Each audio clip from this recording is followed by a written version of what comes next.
സമൂഹത്തിലെ ക്ഷുദ്രജീവികൾ എല്ലായിടത്തുമുണ്ട്. നമ്മുടെ ഒരു ചെറിയ വാർത്തയിലേക്ക് പ്രിയപ്പെട്ടവരെ എല്ലാവർക്കും സ്വാഗതം. ഒവ്വക്കാവിനും പുത്തൻതെരുവിനും മധ്യഭാഗത്തായിട്ട് നാഷണൽ ഹൈവേയുടെ സൈഡിൽ മാലിന്യങ്ങൾ കൂമ്പാരമാക്കി വച്ചിരിക്കുന്നു.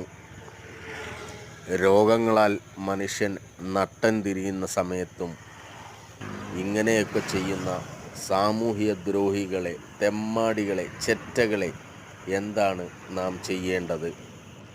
ഒരു കാര്യം ഉറപ്പ്,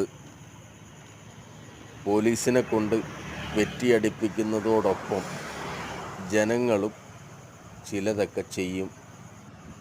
എത്രയോ ആളുകൾ മാന്യമായി ഇറച്ചി വിറ്റിട്ട് വേസ്റ്റ് കുഴിച്ചിടുന്നു.